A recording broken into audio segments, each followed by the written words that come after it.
আসসালামু আলাইকুম গাইস, কেমন আছেন আপনারা সবাই? তো আপনাদের জন্য চিংড়ি মাছ দিয়ে কদুর রেসিপি নিয়ে আসছি আমি।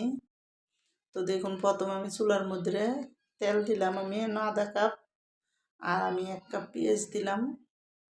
তো পেঁয়াজটি দিয়ে আমি দেখুন পেঁয়াজটা সুন্দর করে তেলের সাথে একটু বাইঙ্গা দিলাম, ভালো মতন একটু বাইঙ্গা। তারপর পেঁয়াজটা আমি হালকা একটু নরম করবো, হালকা লাল করবো, বেশি না। তো দেখুন বাইঙ্গা টেঙ্গা, তারপরে কিন্তু আমি এখন পেঁয়াজটা একটু ডাইক্কা দিলাম যাতে তাড়াতাড়ি নরম হয়ে যায় আর তাড়াতাড়ি হয়ে যায়।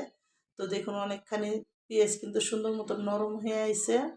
আমি বেশি একটা কালার করুম না, হালকা একটু কালার করে এখন আমি এখানে মশলা দিয়ে দিব। দেখুন আমি 2 চামচ আদা রসুন বাটা দিয়ে দিলাম।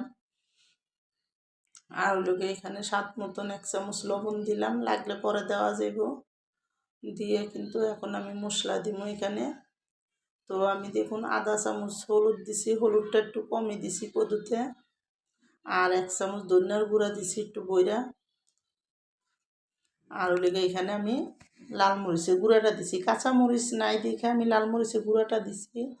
আপনারা কাঁচা মরিচ দিয়েও রান্না করতে পারেন। আর আমি একটু অল্প করে জিরার ফাঁকিও দিয়ে দিলাম। তো দিয়ে কিন্তু মশলাটা ভালো করে তেলের সাথে ভালো করে মিলাইয়া এখানে কিন্তু মশলাটা অল্প করে পানি দিয়ে দিব আর চিংড়ি মাছটাও দিয়ে দিব। চিংড়ি মাছ আর পানিটা একসাথে দিয়ে দিছি, দিয়ে কিন্তু একসাথে মশলাটাও কষবো, চিংড়ি মাছটাও সুন্দর মতন এখানে মশলার সাথে কষে যাব।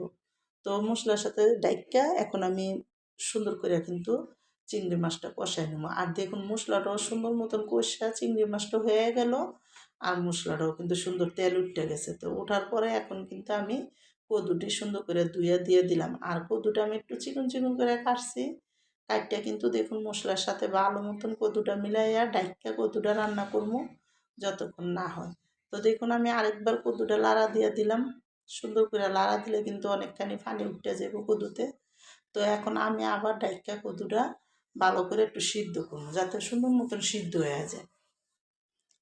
তো সিদ্ধ হওয়ার পরে দেখুন এখন সুন্দর করে কিন্তু দেখুন কদুটা অনেকখানি সিদ্ধ হয়েছে। আর কিন্তু সুন্দর করে কদুর মধ্যে পানিও উঠে গেছে। তো আমি আর একটু পানি এখানে দিমু যাতে কদুটা ভালো মতন গলে। আর অল্প ঝোল ঝোল আমি কদু তরকারিটা রাখবো। তো এই জন্য দেখুন এখানে আমি একটা ছোটো করে টমাটো, মানে ছোটো মানে কি একটা বড় টমাটো আমি চিকন চিকন করে কাটটা দিলাম। দিয়ে তারপরে আমি পানি দিই। তো আমার এই কদু দিয়া চিংড়ি মাছের রেসিপিটা যাদের পছন্দ তারা লাইক সাবস্ক্রাইব দিন প্লিজ। আমার ভিডিওটা আপনারা বেশি বেশি শেয়ার করে দিন আর সাবস্ক্রাইব করে দিন। তো দেখুন এখন কিন্তু আমি পানি দিয়ে দিছি অল্প করে, আর একটা দিয়ে স্বাদ মতন আর একটু লবণ দিলাম। আর দেখুন এখন কদুটা কিন্তু সুন্দর মতন হয়ে আইছে। আর আমি এদিকে এখন ধনিয়া পাতা দিয়ে তারপরে কিন্তু কদুটা নামাই দিব। কদুটা ভালো মতন হয়ে গেছে। তো ধনিয়া পাতাটা দিয়ে এখন একটু লাড়া দিয়ে দিব সুন্দর করে যাতে সব দিকে ধনিয়া পাতাটা যায়। আর আমার কদু তরকারিটা কিন্তু দেখুন রান্না এখন হয়ে গেল।